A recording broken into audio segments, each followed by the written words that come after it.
Hi, everybody. Saudi Club. Hi, morning. Good morning. Gloomy day. No sun.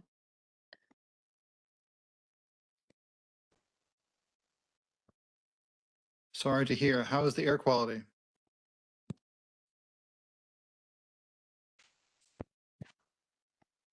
It is yellow, not green. Quality zone.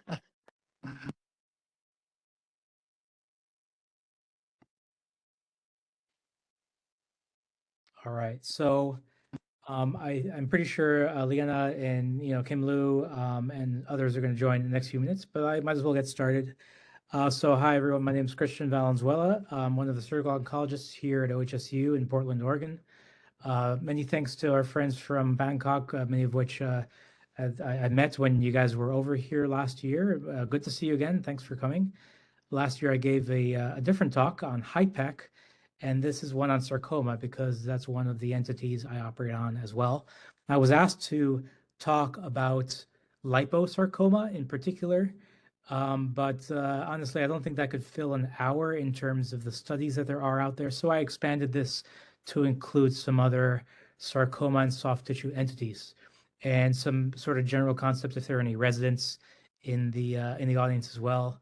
For some teaching points, as well as some more recent studies, including ones that we're participating in for sarcoma. So that's our topic today.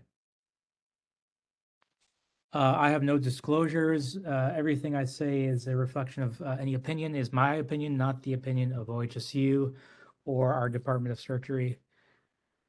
And I have no financial conflicts of interest with anything said here. So first, we'll go over some general concepts in soft tissue sarcoma. We'll focus on some types of sarcomas that general surgeons and surgical oncologists typically encounter and treat.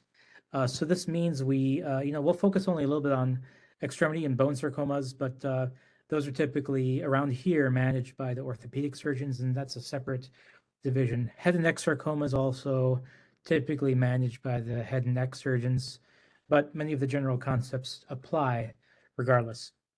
Next, we'll go over some concepts in extremity and body wall soft tissue sarcomas, which are thought of usually as one category. And next, we'll look at retroperitoneal and intra-abdominal sarcomas. And we'll follow that with a discussion on GISTs. I think there's another lecture in this series on GIST as well, so I can provide my perspective for part of this on this tumor, which is particularly important for OHSU and its history. And I'll go into that in the Knight Cancer Institute. And lastly, we'll talk about two entities we're seeing lots of fibroblast mesenchymal lineage-derived tumors or desmoids, and a similar DFSP or dermatofibrosarcoma protuberans. And did Kim present, Christian? I'm not sure. Was Kim Lu? Yes, Kim, so I'm so sorry, Christian. I'm still in clinic and I was running very late. Hi to everyone. I just wanted to quickly introduce you, Christian, to our audience. Oh, sure. These are wonderful Thai colleagues from BDMS. That you see, you have an audience of radiation oncologists, medical oncologists, surgical oncologists. And to all of you, Christian is one of our gems here, member of the surgical oncology team. He really takes care of the ugly sarcomas to at times more friendly melanomas, as well as he does cytoreductive HIPEC surgery for us. And I had asked Christian to present on this topic because I know we have not covered it in the past. So I apologize, Christian, that I'm running late, but I just wanted to make sure I do a introduction. Thank you very much. Clinic is clinic, I understand. And I've never been called a gem before. Thank you for that. In terms of ugly tumors, I think there's beauty in everything when you look at it the right way. So basically, here are our topics. Like I mentioned, I expanded it to some other topics in addition to liposarcoma in particular, and we'll talk about some surgical aspects through all of this. So first of all, let's go over some general concepts. You're asking about frequency and prevalence. The American Cancer Society estimates over 13,000 new sarcoma cases in the United States. Last we have in 2024. I've heard estimates between 10,000 and 30,000, which I think is a better way to think about these because many of these tumor categories aren't necessarily malignant. They're soft tissue tumors. They're kind of gray areas. So some have a low potential for metastasizing, but still can be considered cancers. For bland lipomas that don't metastasize or well-diff liposarcomas, they can transform to more aggressive subtypes, which can metastasize later. Do those count? So there is some topic for debate here. So, but I quote the incidence as a range, usually to patients of 10 to 30,000 per year here in the US. And as you know, sarcomas are tumors that arise from the cells of the mesoderm, including soft tissues of the connective tissue, fat, bone, blood vessels, etc. These are a lot more rare than carcinomas, which we know are derived from the lining of the organs, and hematologic malignancies such as lymphomas, leukemias, bone marrow derived tumors. And these are different than central nervous system cancers as well, which are derived from neuroectoderm and neural crest cells. Actually, another tumor that I operate on a lot in melanoma is derived from neural crest cells. I think of it more similar to a brain cancer than a skin cancer. But as an aside, when we're studying carcinomas, we typically, it's like going to a movie. When we study sarcomas, it's like going to the zoo. There are more than 200 subcategories of sarcomas, and here they are as listed by the World Health Organization. There's so many, and the genetics and pathophysiology for the majority of these types are poorly understood. All the more reason these patients should ideally be treated at a centralized comprehensive cancer center in each of our countries where multidisciplinary approaches and treatments can be offered. There are staging schema for soft tissue sarcomas of 4 categories per the NCCN: the retroperitoneum, trunk and extremities grouped together, visceral organs of the abdomen and thorax, and head and neck. There are overall stages assigned only for the retroperitoneum and truncal and extremities, but this may change in the future. And here are the TNM, here plus G components. T for primary tumor, as usual, which means size here, except in the visceral organs, which incorporates invasiveness features.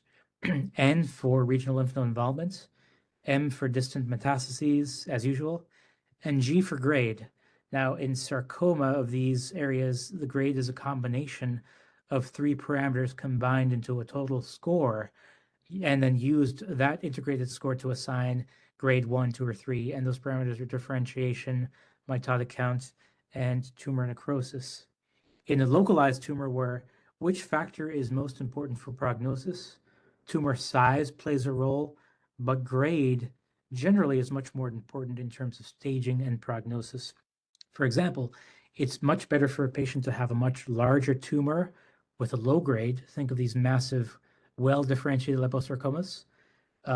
That's better than having a small tumor with a high grade. So we all know these massive well-diffs and lipomas, they live a long time, but the D-diffs, not so much. The prognosis is not as good.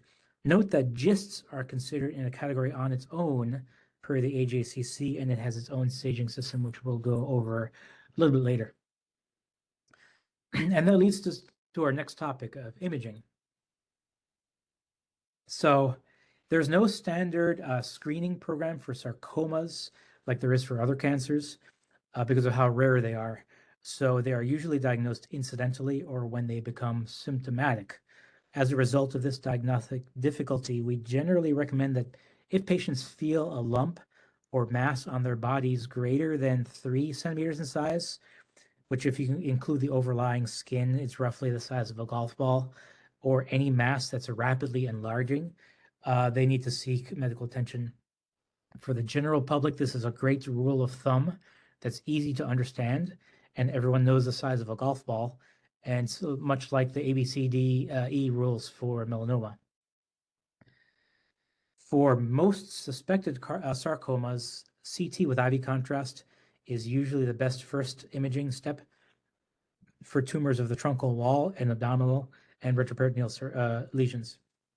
An MRI with and without contrast to get valuable anatomic and tissue density detail is the best choice for extremity, head and neck, and some chest wall and truncal wall sarcomas.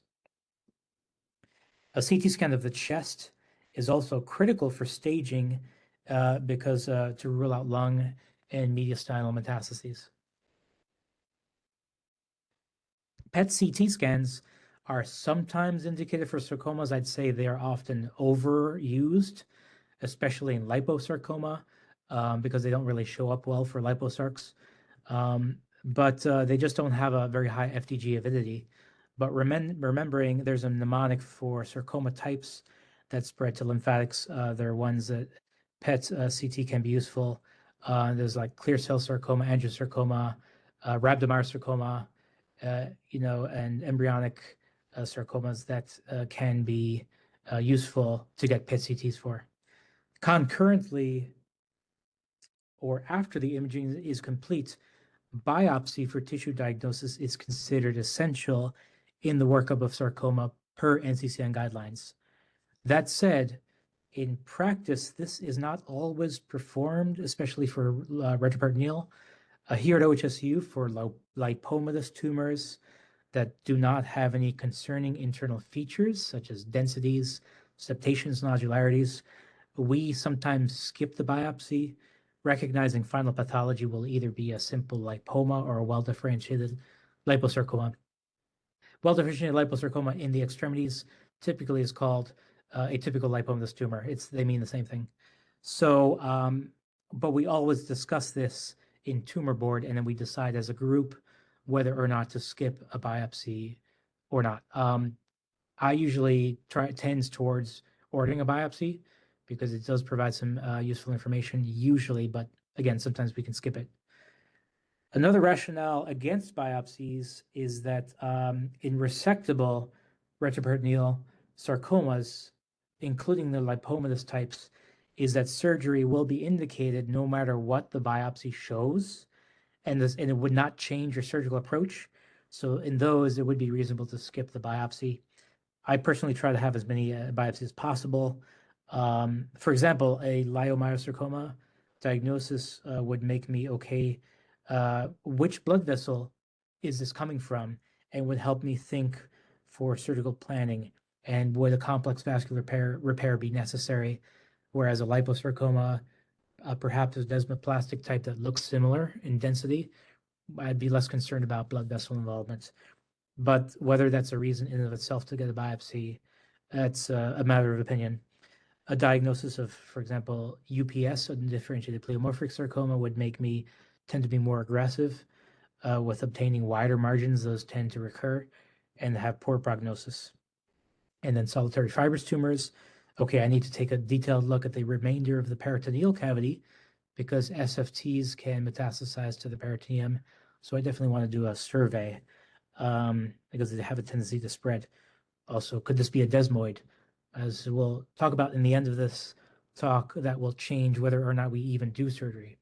So that's why I tend to at least favor getting a biopsy whenever possible. I'm curious to know from the Thai group at the end, how many of those tumors in the retroperitoneum do you guys biopsy? And how aggressive are you guys pursuing biopsies? So we'll talk about that at the end.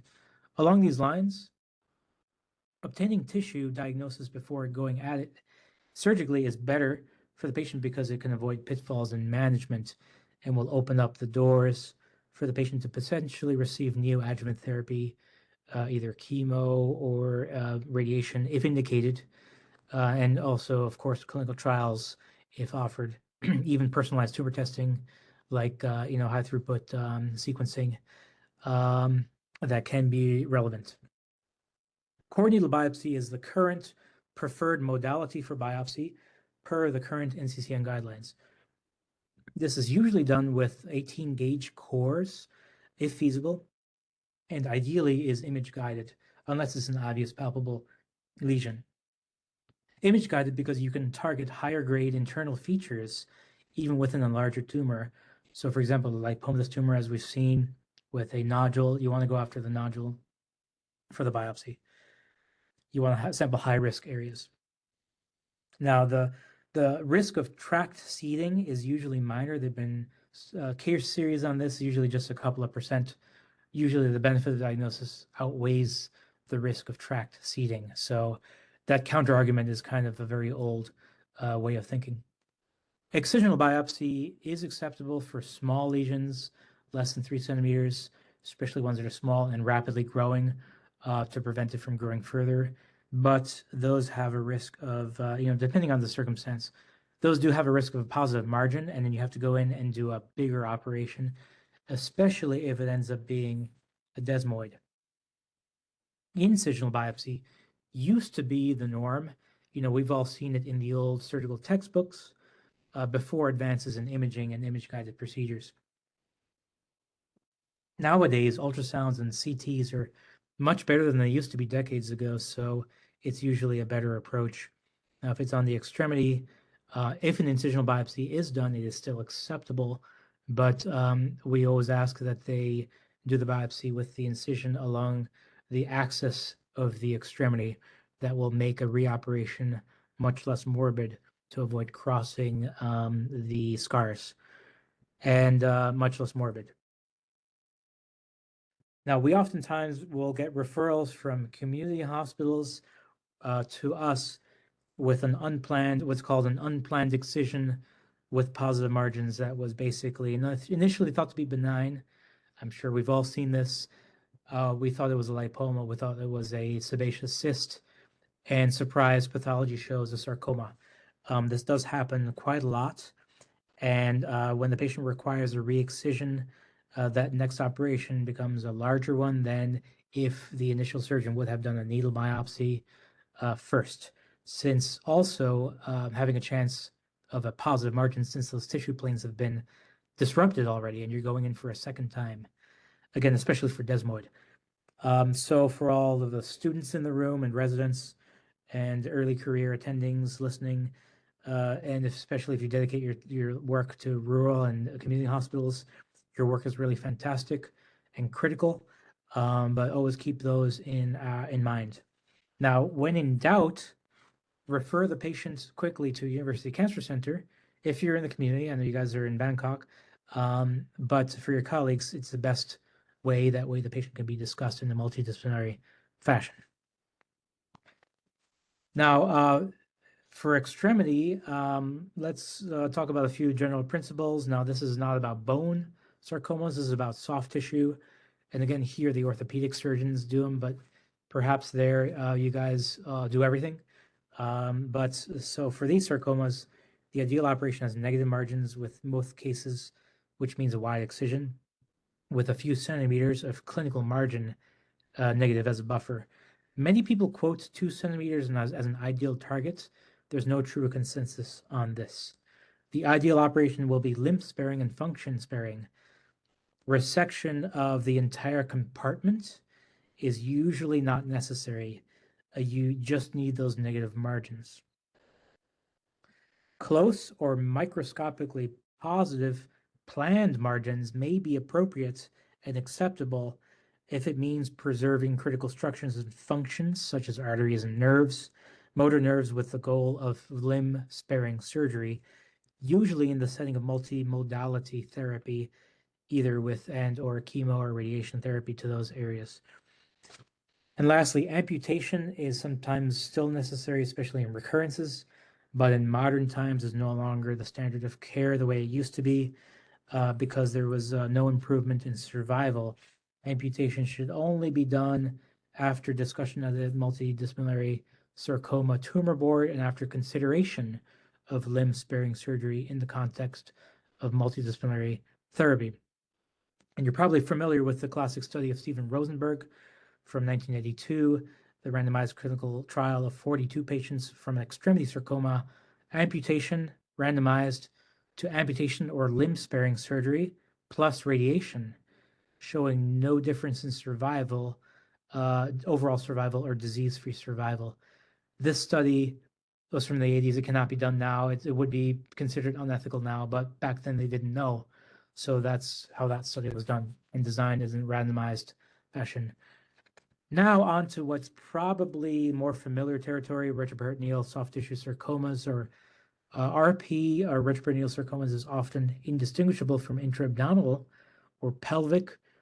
When they become very large, it's hard to tell because they kind of invade. The most common types are, in first place, at least here in the US, liposarcoma. Then you have, it's from the adipose lineage, as we know. From these, 26 are well differentiated, 36% are dedifferentiated. Of the liposarcoma, 62%. Leiomyosarcoma is in second place with 19%. And then all of the other ones are less than 5% each.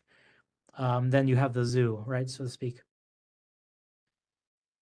CT scan, like we discussed earlier with contrast, is essential for surgical planning, and sometimes also MRI can be done for additional detail, especially if there are anatomic constraints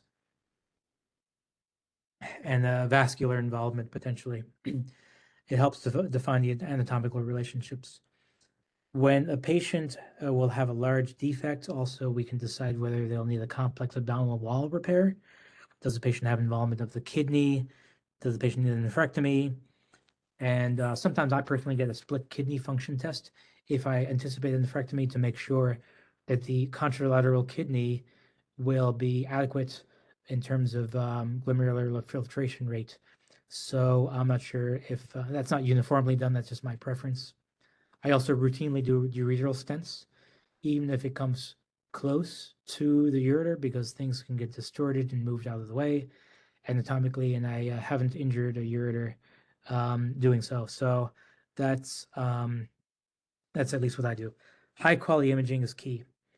And also chest CT, like I mentioned, to evaluate, or possibly PET CT in some cancer types.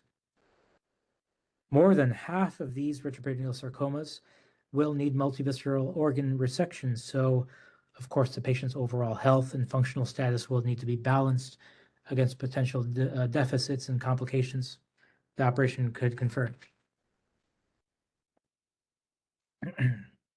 So, preoperative radiation has been studied in the STRASS trial, and this is pretty much the only trial that has studied, the only large trial that studied this in a prospective fashion. So, liposarcoma, in a post hoc analysis of the STRASS trial, patients were pooled with off-trial patients in some centers, in the same centers. That's the Strexit. Those are sort of a case series, and found that abdominal recurrence-free survival was improved by pre-op radiation, but only in the liposarcoma group, specifically well differentiated and grade 1 and 2 dedifferentiated, not grade 3 dedifferentiated liposarcomas. In the STRASS only, the randomized group trial, there really wasn't any, it was a negative trial, basically. So because of this sort of post hoc analysis, when they combined the Strexit, the patients off trial plus the patients on trial, basically the level of evidence isn't really truly prospective. In short, pre-op radiation is not uniformly used among centers or even here at OHSU. So it's a case-by-case basis. We talk about these at tumor board and then decide. There is a misconception among patients that giving radiation beforehand to their retroperitoneal sarcomas will make it shrink and make the operation easier. Those of us who've operated on these know that's not true. The tumor usually stays the same size or even grows a bit. But the point of the radiation, I tell patients, is to lessen the risk of local recurrence, especially if there is a closer positive margin. Typically, radiation is not usually given adjuvantly, except if there is like a positive margin that you could not take after the fact, because the intestines shift back into place where the sarcoma used to be, and then that just becomes very morbid to give radiation there from a GI standpoint. There are 4 types of resections for retroperitoneal sarcomas: debulking or intralesional, or R2. This is rarely indicated. People ask for debulking their tumors just for symptom relief. I almost always say no, because you don't want to cut through tumor. It just bleeds and they don't heal, and it has no bearing on survival. So in my opinion, this only confers a very high operative risk of bleeding and infection, and can only be considered for really specific palliative goals, and only when you have a clear plan ahead of time of where you're going to take this tumor. For example, if there's a GI obstruction that must be relieved, or an impending GI obstruction. You have a marginal or R1 resection where a pseudocapsule is disrupted. This is similar to the marginal resection we talked about in extremity sarcoma. In this part of the body, it means the tumor pseudocapsule was opened up, but you do not leave any gross disease behind. Only potentially microscopic disease is left. Then you have wide excision, which means resection of the tumor and margin of healthy tissue around it. Sometimes this means just the pseudocapsule. The pseudocapsule is not the tumor itself. It is more of a fibrotic reaction around it. And as long as the pseudocapsule remains intact, we can call it an R0 resection. And lastly, there's compartmental resection, which is a bit of a misnomer because you don't really have discrete compartments in the retroperitoneum like you do in the extremities. But some centers are advocating this. I do not agree with it. What it means is a much more aggressive resection than a wide excision, which will incorporate tissue and organs that aren't even touching or directly invaded by the tumor. So an extra wide margin would be, the idea is to decrease recurrence risk and improve survival. But in my opinion, the potential benefit is outweighed by the the very, very heightened morbidity and mortality of the operation. So if for example, the tumor peels off of the tail of the pancreas, a compartmental resection would do a, let's say, distal pancreatectomy and splenectomy, when it may not necessarily be necessary, but then you're dealing with a pancreatic leak risk, etc. So it's a matter for debate. It's going to be a debate in the coming years. Here at OHSU, it's not something that we do. Ultimately, in this location, just like it is for the extremity, the goal is on preserving function and quality of life. It's not just solely about getting a negative margin. So is it worth performing the nephrectomy for, let's say, a well-differentiated liposarcoma when it has a potential to bring the patient into renal failure with dialysis? Is it worth resecting the femoral nerve for a pelvic well-differentiated liposarcoma when the patient is ambulatory and it can potentially lead to patient having difficulty walking? Those are all difficult questions to answer, but it's always a balance. And all the more reason for why all of these sarcomas here are diagnosed and discussed in multidisciplinary tumor board, patient selection and treatment sequencing. All right, I just want to bring, for the abdominal surgeons in the room, I want to bring a nice paper. It's a How I Do It paper. It's actually a video by Alessandro Granci, the Italian sarcoma group, the Istituto Tumori. An article in June 2023, they published 6 easy surgical steps, well, not easy, for a right-sided primary retroperitoneal liposarcoma. They have a case they described of a 23-centimeter retroperitoneal well diff in a 68-year-old female, which involved the right kidney, adrenal gland, invaded the psoas, displaced the colon and duodenum. And for tumors, which do occur very similarly like this, they describe 6 steps. It's an 8-minute video, and I urge all of you to see it because it's really, really well done operative video. There are some screenshots from the video. They do a nice 3D recon of the tumor with some pseudo coloring to kind of do some operative planning. Really nice. We don't do that here, but we do get a nice CT scan. So anyway, step 1, midline laparotomy exploration, retraction. Step 2, divide the gastrocolic ligaments, transverse colon. In this case, they had to do a partial colectomy, divide the ileocolic pedicle and isthal ilium.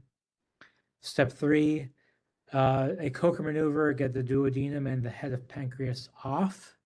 You'll see in the CT, it's displaced anteriorly.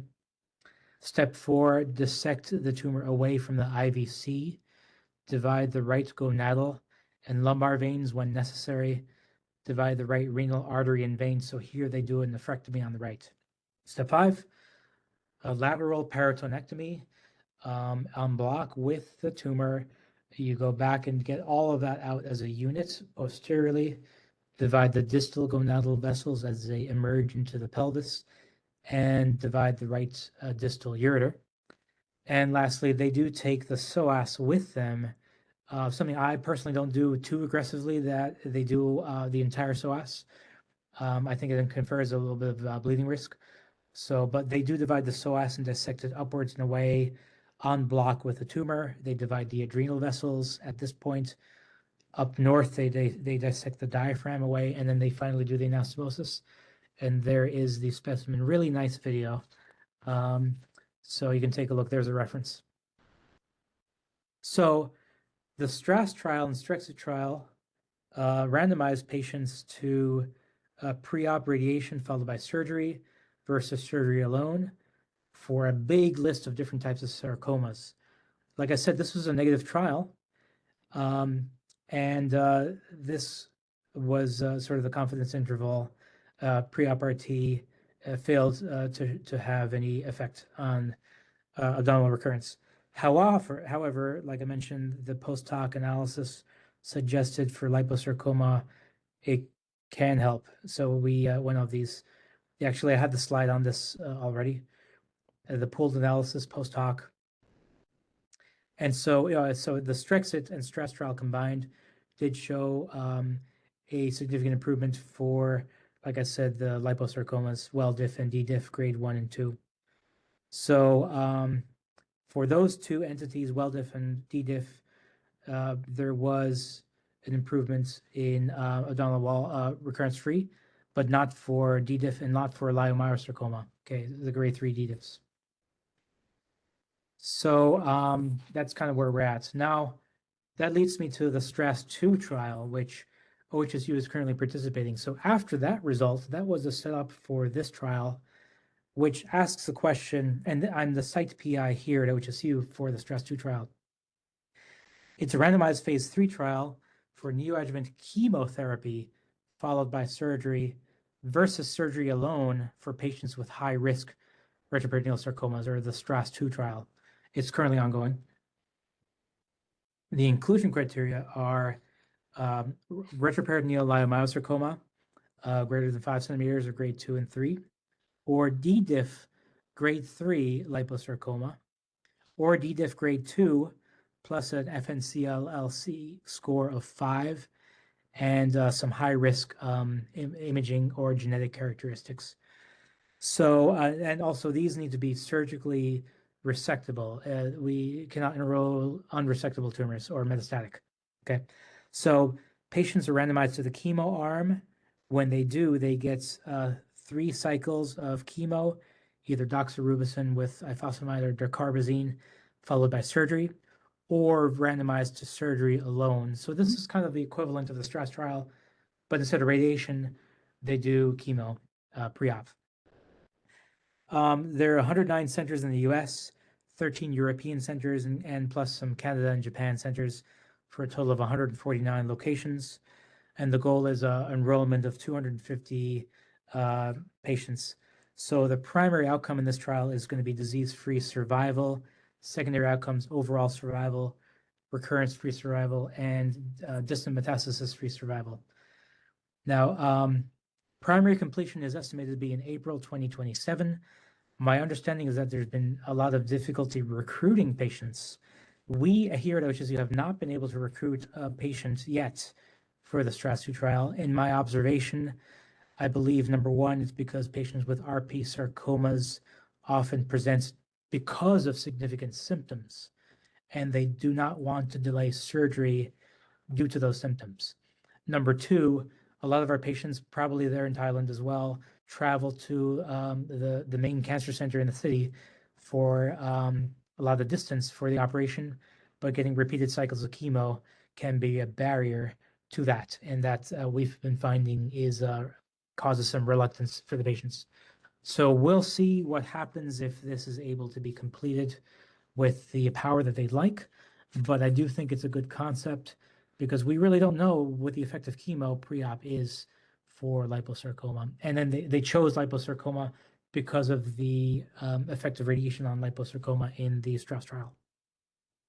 Now, separately from this, we did recently publish here, single center OHSU, a phase 1B trial, single-armed study on retroperitoneal liposarcoma. This study was on the primary or recurrent resectable retroperitoneal liposarcomas, both well diffs and D diffs. Single-arm dose escalation protocol for safety. So it was a phase 1 safety trial. In sort of the same vein of, well, is chemo good? We tried a different chemo agent than the Stress 2 trial. So we did eribulin with escalating doses plus escalating doses of radiation. 15 patients, 15 were enrolled in this phase 1B. So 4 patients with starting dose level had no dose-limiting toxicities. 2 of 9 patients were treated with escalating eribulin doses and had dose-limiting toxicities. In this trial, median recurrence-free survival was 30.4 months, and median overall survival was 54.1 months, so 4.5 years. Now, compared to the Strauss trial, which had no chemo, again, this is chemo plus radiation, the median download recurrence-free survival was 4.5 years, longer than the recurrence-free survival here. And radiotherapy plus surgery group, and the median overall survival in Strauss was not reached, implying it is longer than the overall survival we see here. Again, Strauss trial does not do chemo. This implies there is some added toxicity, perhaps in the long term.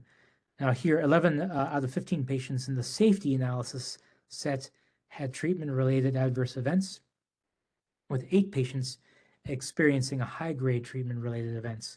So the most frequently encountered treatment adverse event was hematological toxicities. More than half got at least leukopenia, and some others. But basically, these adverse events did include the higher dosings in this trial, in the dose escalation. So we do expect these numbers to be high. But with this data, our group did recommend kind of a lower dose of eribulin and 50.4 gray of the radiation. So this trial is a good setup for perhaps a larger phase 2 trial with more numbers looking at really the long-term outcomes and efficacy, specifically for eribulin when combined with radiation. So on that note, let's switch gears and talk about some gists, because that's actually pretty important here in OHSU. And although they're rare, you probably heard, was that just a lecture before this, or is it coming up? I think it was before. We have not had a GIST lecture yet. Okay. No. Got it. So I'll go through this. Basically, and they are GISTs are gastrointestinal stromal tumors. They are rare, really rare, less than 1 case per 100,000 in the U.S. And they're the most common sarcoma of the GI tract, which is why they're important to general surgeons such as ourselves, and often tested on exams and board exams. They are derived from the GI pacemaker cells, the interstitial cells of Cajal.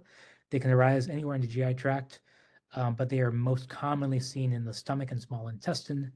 They can be asymptomatic or they can present with symptoms. The most common sites of metastases for GISTs are to the liver and to the peritoneum. Imaging of choice for GISTs are CT scan with IV contrast. Sometimes PET-CT can be performed to help distinguish between actively growing tumors and dormant ones, stable ones, because FDG avidity can be followed to assess clinical treatment response. Definitive diagnosis is made with a needle biopsy, and an FNA is recommended, unlike for other sarcomas where we just talked about cord needle. For here, FNA, because the risk of seeding is higher, and you typically don't need a lot of tumor to get the diagnosis here. The mutational pathways are better understood here than for most other sarcomas. The vast majority of GISTs, 80%, have activating tumors in either the KIT proto-oncogene or the receptor tyrosine kinase CD117, or platelet-derived growth factor receptor alpha, or PDGFRA. There are also wild-type GISTs that do not have any mutations in any known genes that we know of. Most mutations in these genes respond to a drug called imatinib, which I'm sure you've heard of and give in Bangkok, and it's a targeted therapy with tyrosine kinase inhibitor. For this tumor, the mutations are often tested on exams because, on like board exams, because therapies have nice, neat relationships to gene mutations. But the bottom line is for KIT exon 11 mutations, 90% response rate to imatinib, and standard dosing. For KIT exon 9, those mutations have less of a response to imatinib, and those are recommended to receive a double dose of imatinib, 400 milligrams twice daily, because this is associated with improved outcome and progression-free survival. Now, GISTs with the PDGFRA mutation mostly do respond well to imatinib. However, only with the exon 18 D842V, those are imatinib resistant. So if that patient with the 842V mutation has, if it just has that, you need to give them another drug called avapritinib, which is another TKI. There are other targeted therapies have been developed, but these are the first line ones for the most common types. Now, like I mentioned, one of the mainstays of treatment for GIST are imatinib. And as we know, well, here at OHSU, we know that it's integral to the history of OHSU and to the Knight Cancer Institute. I want to share with you guys in Bangkok why it's important to us, because maybe you don't know the history. So just to share that, you know, imatinib was a small molecule oral targeted therapy developed in the 1990s by European scientists in the company that's now known as Novartis in Europe. It's an early example of rational drug design in which scientists had a target. They targeted the BCR-ABL fusion gene, the tyrosine kinase fusion gene that drive most chronic myelogenous leukemias. They tested hundreds of compounds against this protein. They found a good candidate. They did some additional chemical modifications to make it more specific, and that is imatinib. Then, so Novartis produced this drug. They gave a sample to a young scientist named Brian Drucker here at OHSU in the late 1990s. Dr. Drucker spent 2 years, gave it to a small cohort of patients with CML, and led the first clinical trial that proved, number one, its safety. This phase 1 trial in the New England Journal was a safety trial, but it showed a really knocked out of the ballpark, knocked out the tumors in the majority of patients. So extremely effective. It happened to show 93% response rates in CML, and 77% of those were complete responses in CML, which was unheard of in the 1990s. It was so dramatic, it was approved by the FDA in less than a year. And the United States Food and Drug Administration does not do that, and it never has since. So it was really, really an impressive drug when Dr. Drucker demonstrated its efficacy. So then it got to market. It was really a success in leukemias and CML. It was also showed efficacy in AMLs. And there were many more studies after that, and there was a push to give this drug in other types of tumors. Dr. Drucker and others here in the group found, this is way before I arrived, found that it did, they wanted to test it against GISTs.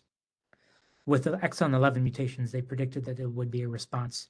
After a pilot trial, they did a clinical trial which showed efficacy in the exon 11 mutations, 83% had at least a partial response in that early trial, whereas exon 9 and PDGFR at that current dosing, not the double day dosing, that had no response. We found out later that double dosing for exon 9 does help.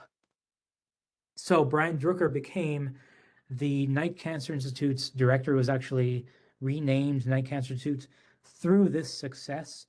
And basically this miracle drug that he brought to the market at the time and popularized, convincing Phil Knight, who was the founder and former CEO of Nike, to donate $100 million in the early 2000s to OHSU to create and basically expand the Cancer Institute. So that's why we're called the Knight Cancer Institute. And for many additional successes after that, in the following years, and additional money came in through the Knight Institute, through Phil and Penny Knight, through their family, as well as others. And most recently, last year, a $2 billion gift over 10 years from Phil and Penny Knight to expand our Cancer Institute even more and make it even more groundbreaking. So this is really the beginning of a very exciting story, and it started with imatinib. Actually, imatinib and trastuzumab are the two original targeted therapies. So let's see here. Okay, so for GISTs, you'll hear about this more in the subsequent lectures, but in short, tumor size and mitotic rate are the most important prognostic factors. Location in the GI tract is more of a secondary factor, with small intestinal GISTs metastasizing at a higher rate compared to gastric GISTs with a similar size and mitoses. So the location, for some reason we don't understand yet, does play into it. Rectal GISTs, for example, as Liana probably knows, are very, very aggressive. Now, the AJCC has a separate staging system for GISTs, which is different from the other sarcomas we talked about earlier, since this is kind of still technically a sarcoma, but a class of its own. And it has 4 components: T for tumor size, incorporate size, and for nodal involvement in the region, M for distant metastases, and the 4th factor is mitotic rate, and it's binarized into low or high. And the mitotic rate is one of the more important factors here in terms of prognosis. And here's the treatment algorithm adapted from the the current algorithms for the NCCN to align with those, just for the summary.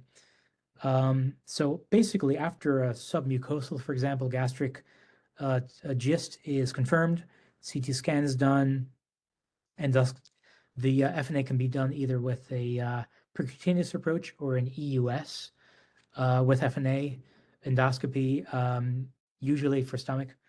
Then if the tumor is small, less than 2 centimeters, and does not have high-risk features, it can be many times safely observed. High-risk features not only means high mitotic rate, but also includes morphologic features on scan like necrosis, irregular border, ulcerations. If you see them on the scan, those are usually a disruption of that pseudocapsule, and tumor heterogeneity on the scan. Those are tumors you probably don't want to observe.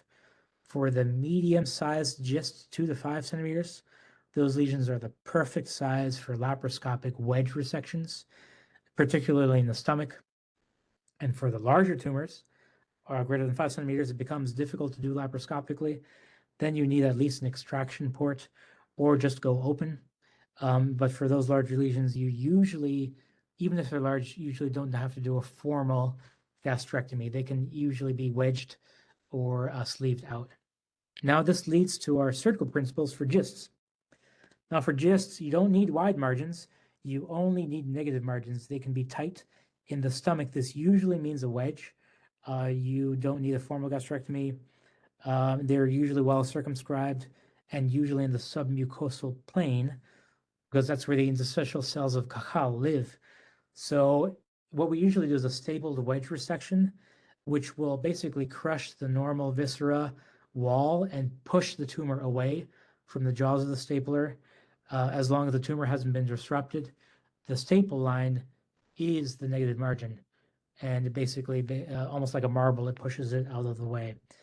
Now, since GISTs metastasize to the liver and peritoneum, and they spread rarely via the lymphatics, a lymphadenectomy is not necessary, like you would for colon or gastric cancer. So you don't need to get lymph nodes, just the tumor.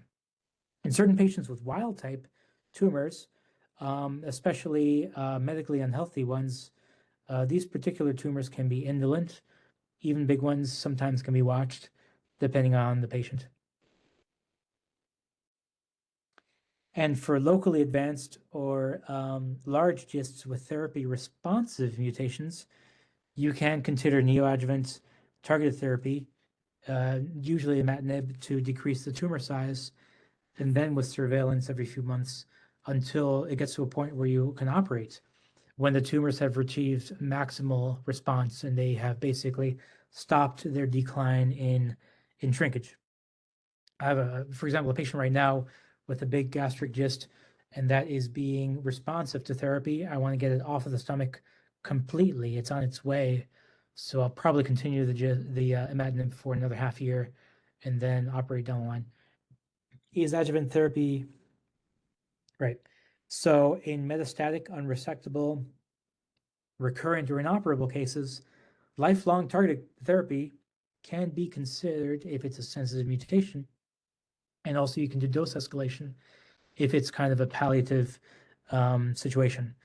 You can also potentially, if it's a liver met, do liver-directed therapy such as ablation, embolization, chemoembolization, or surgery. And lastly, palliative radiation can be considered for symptom control such as bleeding or pain. And of course, there are clinical trials ongoing as well. And best supportive care if there's no other options. So lastly, I'd like to review, we've got a couple of more minutes, 2 sarcomas that have similar presentations and pathophysiology, but are treated very differently.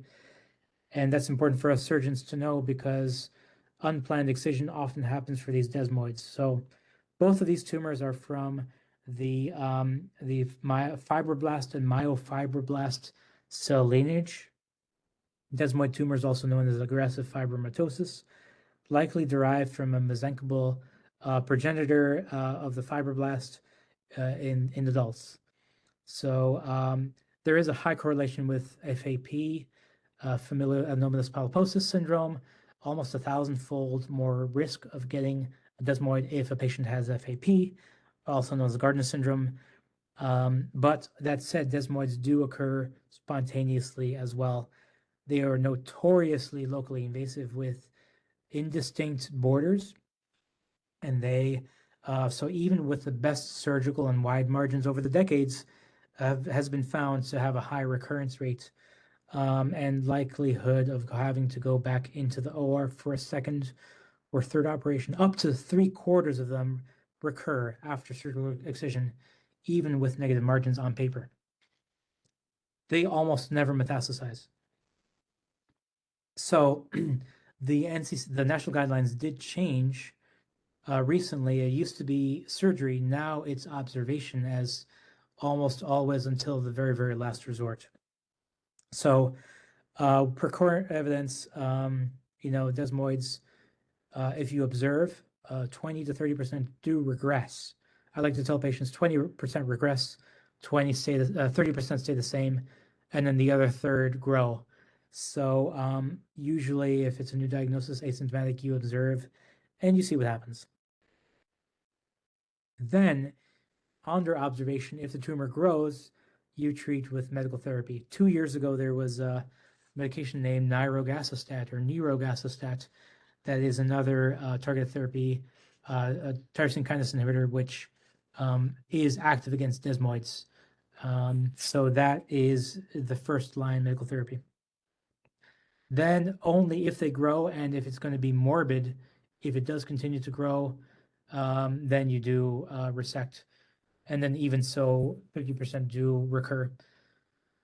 On the other hand, DFSP, dermatofibrosarcoma protuberans, also mesenchymal derived, they usually do not metastasize, but they are locally invasive. They recur locally less. However, the standard of care is to do surgical resection with en face total margin assessment, or PEDMA, which or Mohs operations. It's a dermal. So they have an exhaustive look at the margins. You should demand from your pathologist to do this. It's a difficult technique, but it is the standard of care for this tumor. Now, they can metastasize if there is a feature within it called fibrosarcomatous transformation. Basically, it turns into a fibrosarcoma, and then sometimes on final pathology, these are found, in which case, if that's the case, you have to surveil them much more aggressively. Okay, so Mohs is the first choice, or PEDMA. If there is recurrence or unresectability, you can do imatinib, either before or after surgery. Imatinib can respond in some cases to imatinib. And if they recur, then surgery, radiation, or more imatinib. And at least in my brain, I remember don't operate on desmoids. Okay, don't operate on desmoids. And I just tell everyone that who sends me a desmoid. And then I send these patients typically to medical oncology for sarcoma, and they give nirogacestat and surveil if necessary. Okay. But do operate on DFSPs. I don't think we have time for these, but these are a little more details on the evidence of nirogacestat and how it was developed. Suffice it to say, there's a second line choice called sorafenib. It's the same Wnt signaling pathway, beta-catenin, gamma secretase pathway, and they're both effective, but nirogacestat is the only approved one currently. And there are other drugs along this pathway in the pipeline, including a direct beta-catenin inhibitor. Other trials are ongoing, including cryoablation plus nirogacestat, and other extended trials like 4 years of sorafenib for these desmoids. So those are on the horizon for desmoid treatments that I know of. In conclusion, so here, thank you for listening. These are the general concepts of soft tissue sarcoma. We first went over extremity and body wall soft tissue sarcoma. Then we did a little bit of retroperitoneal and intra-abdominal sarcoma and some surgical considerations.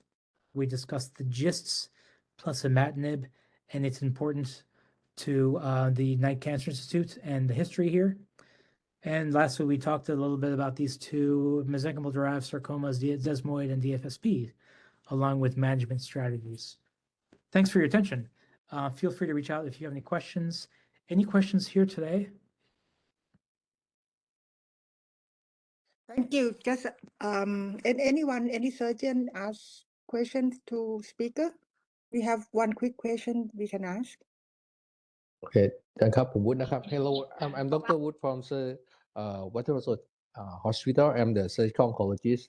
Okay, first of all, thank you very much for this lecture today. It's very informative. It's very like you explain it clear and easier to understand and cover all the aspects that we want to know about the surgery treatment. Okay, only one question. In case of it's just like a questionable like a recurrence of liposarcoma. I have a case that the patient like a very young and the tumor that just like this is the third recurrence. Yeah, and the tumor like wrap around the renal pedicle. We still like a questionable that okay, surgery maybe like cannot. I'm not sure that we cannot remove it. It means that achieve the R0 resection. So if this case, what do you think about like go to do the surgery with R1 resection? It means that microscopic like a residual tumor, or start with the neoadjuvant. Which one is like you prefer? Yeah. So to be clear, this is a dedifferentiated or a well-differentiated? Now from the like last two surgery, just only liposarcoma, not dedifferentiated. And from the CT scan and PET CT scan is still like a borderline or something. Yep. Got it. Okay, got it. And have the patients gotten radiation or no? Not yet. Not yet. After because she has surgery from like her country.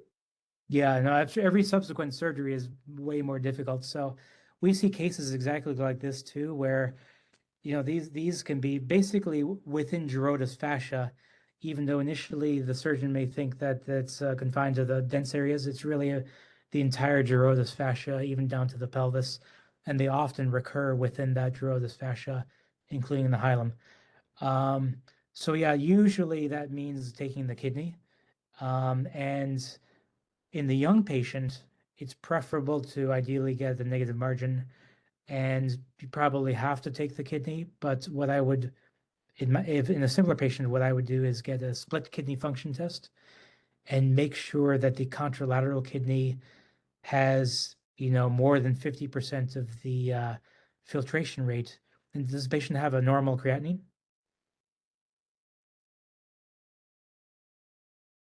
Yes.